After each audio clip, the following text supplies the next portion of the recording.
नमस्कार दोस्तों, कैसे हो आप सब। आशा करती हूँ आप लोग ठीक होंगे। तो आज सुनाएंगे प्यारा सा सोहर गीत। सुनिएगा और बताइएगा कैसा लगा।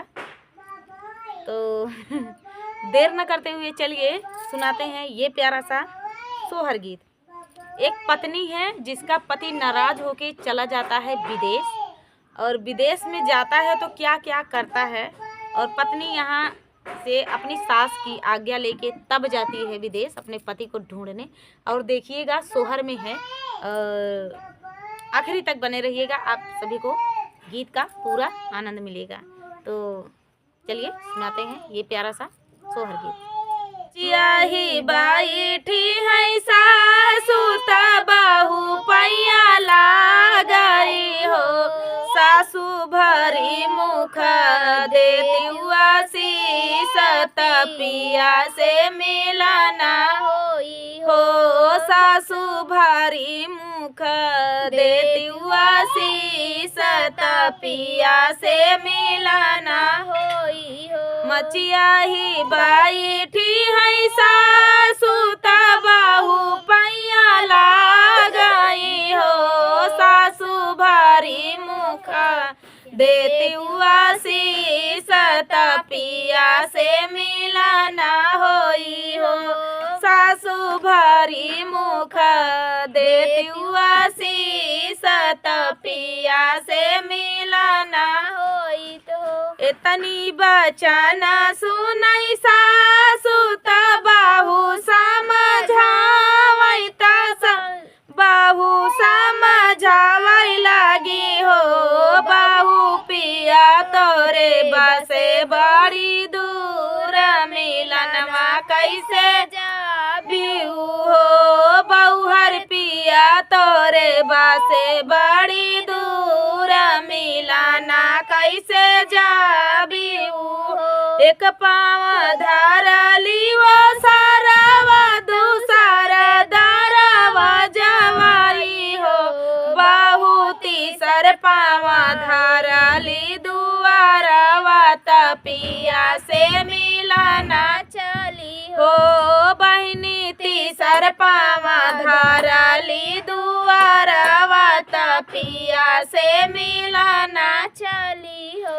एक बन गईली दूसर बनाया वारा तीसर बना हो, बहिनी पहुँची हैं हो, बहिनी तीसरे माँ पहुँची महालिया तपिया के महालिया हो, बहिनी तीसरे माँ पहुँची विदेशवा तपिया के महालिया हो। देवड़ी पे ठाड़ी भाई बहुआ तपिया से अरज करई हो, पिया खोली देता चंदन के वाड़िया भीतर चली आई तो हो, पिया खोली देता चंदन के वाड़िया भीतर चली आई थी। काऊ कहिया हम धनिया कहता दुख लागई, कहता दुख लागई हो, काऊ कहिया हम धनिया कहता लजिया लागई, कहता लजिया लागई हो, धनिया मोरी गोदी सोवा थई मालिनिया जगहिया नाही बाटई हो, धाना मोरी गोदी सोवा थई मालिनिया जगहिया नाही बाटई हो। इतनी बचना सुनई बहुआ त सुनाही न पावई हो, बहुहर चली भैली अपने मालिया सासू से राज करई हो, बहुआ चली भैली सासू के महालिया सासू से राज करई हो।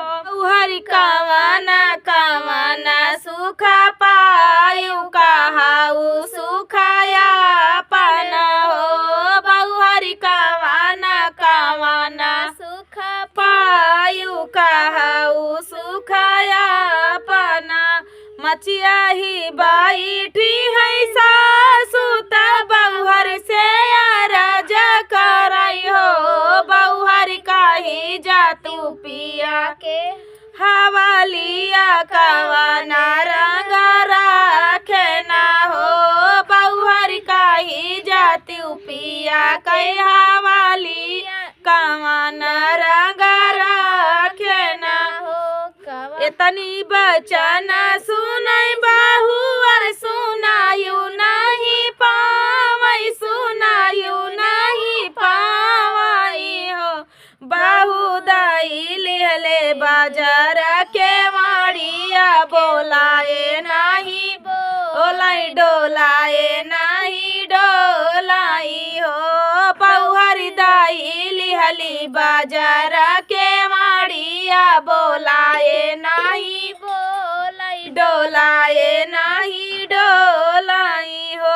बारिश पियाला उठे अंगनावा में ठाड़े अंगनावा में ठाड़ी भरे हो दाना खोली दे तू बाजार के माड़िया भीतारा चलाया हो दाना खोली दे तू बाजार के माड़िया भीतारा चलाया हो एतनी बचन सुनई धनिया तपिया से अरज करई पिया के जवाब दिहली हो पिया मोरे गोदी लाहुरा देवरवा जगैया नाही बाटई हो पियावा मोरे गोदी लाहुरा देवरवा जगैया नाही बाटई हो ओ तवाही पाने कई पति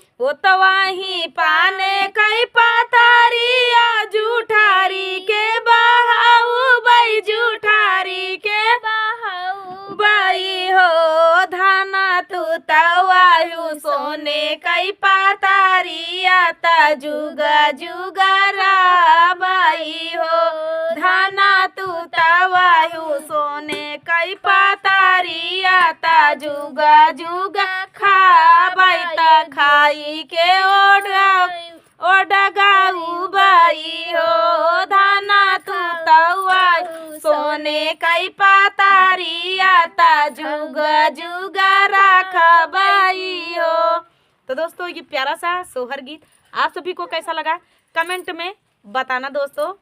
उम्मीद है आप सभी को बहुत ही प्यारा गीत लगा होगा। तो फुल वॉच करने के लिए धन्यवाद दोस्तों। तो चलिए तब तक के लिए नमस्कार।